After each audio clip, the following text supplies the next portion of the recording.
Today we will study a fossil plant, Lyginopteris. It is also called as Calimatotheca hoengossi. Let us first study its classification.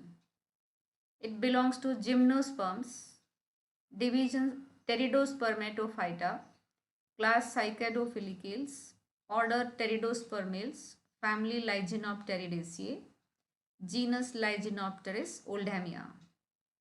It was described by Williamson et al.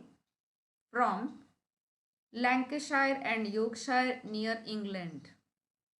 This plant flourished in Carboniferous period.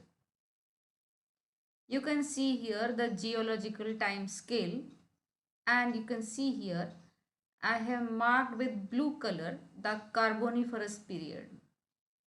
It flourished in Carboniferous period and became extinct in the Permian period. Let us see the names of different parts of this plant which were isolated and named. The stem was given the name Lyginopteris oldhamia, leaf Sphenopteris hoengossi, petiole Rhachipteris aspera, roots Caloxylon hookeri, pollen bearing organs Crossotheca, seed Lagonostoma lomaxi. Coming to the morphology of the stem, which was given the name Lyginopteris oldhamia. These plants were mostly climbers. They were weak stemmed. The stem was very thin, slender, branched, and had a diameter of 2 millimeter to 4 centimeter. It was radially symmetrical. Coming to leaves, the leaves were given the name Sphenopteris hoengossi. The leaves were compound in nature, which were either bipinnately or tripinnately compound and arranged spirally on the stem. The pinnae were present at the right angles to the rachis. This is the rachis and these are the pinnae. They were oppositely arranged or opposite to each other. A mature leaf was half a meter long. The leaves had capitate glands. Let me tell you students that these capitate glands were very important identifying feature for this genera. All the parts of the plant had capitate glands, because of which they were paleobotanists were able to identify the genera and come to the conclusion that all these parts belong to same plant. Now let us study transverse section of the stem of Lyginopteris. This is the primary structure and this is the secondary structure. In the primary structure you can see the outermost layer is the epidermis. This is followed by outer cortex. Next to outer cortex is the inner cortex, and in the center you can see 5 vascular bundles. The vascular bundles were meso-arch type, that is xylem and phloem were mixed, and in the center there was a pith made up of parenchyma. Now coming to the secondary structure, you can see here these strand-like structures like Roman numerals. This was the secondary xylem. Secondary xylem is also called as secondary wood. When we have studied secondary growth in dicot stem, you know how secondary growth takes place. And this secondary xylem is present after the primary xylem. Secondary xylem is also called as secondary wood. Since this is a fossil and transverse section was taken out, they could see some patches of primary xylem also. The center was having weak, thin tissue, which was parenchymatous pith. After this secondary xylem was present the periderm. Periderm is the outermost layer. In the outer layer of the stem also secondary growth takes place and a periderm is formed. So, and there were leaf traces also which could be seen in this transverse section. This is the actual picture of the stem which was taken out, and this is the diagrammatic representation. Now coming to the roots, you can see in the diagram the roots are like the stilt roots of maize plant. Just above the ground you can see the roots coming out for support.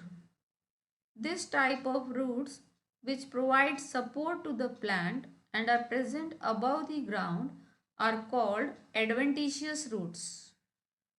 The roots also came in this plant from the upper hard regions. They were also adventitious. What is an adventitious root? An adventitious root is a root which arises from the aerial part of the stem. Crossotheca. The male reproductive organ was given the name Crossotheca. You can see here in this diagram a male inflorescence like structure. Now these are the leaves. The leaves which bear the male reproductive organ are called as fertile fronds or fertile leaves. The fertile fronds bear these hairbrush like structures which were the microsporangia. Now there is a sort of peltate disc below which the microsporangia are hanging. Now you can see here in this transverse section, each peltate disc had around 8 to 20 bilocular microsporangia under it. The pollen grains were present inside these bilocular microsporangia. And these microspores, which are also called as pollen grains, were spherical and they were having trilete apertures. What is an aperture? Aperture is the hole through which the pollen tube comes out. Pollen grains were probably distributed by wind and were trapped by the sugary fluid produced at the micropyle. There is no evidence of pollen tube formation. So I hope this male reproductive structure is clear to you. I repeat, the fertile fronds had peltate discs under which the microsporangia were present. Each microsporangia was bilocular and inside the microsporangia were present microspores. Microspores are also called as pollen grains. Let us study the vertical section of Lagonostoma lomaxi. It is the ovule. Now you can see here that in the center is present the nucellus. On the upper region of the nucellus are three archegonia seen. Inside the archegonia are present the egg. The nucellus is covered by an integument. In gymnosperms, there is one integument. In angiosperms, there are two integuments. After the integument, it is covered by a covering called cupule. The cupule is having capitate glands or cupule glands. On the upper side of the ovule, you can see the micropyle.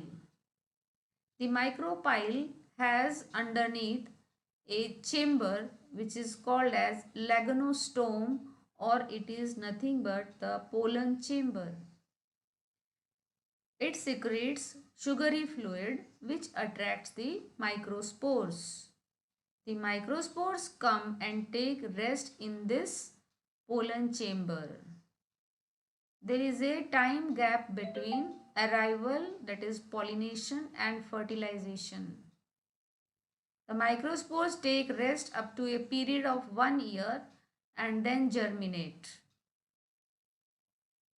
On the left hand side, you can see the pollen grain which is spherical with a trilete aperture. And below you can see the ovule morphology. In the center is present the ovule covered by cupule. Thank you.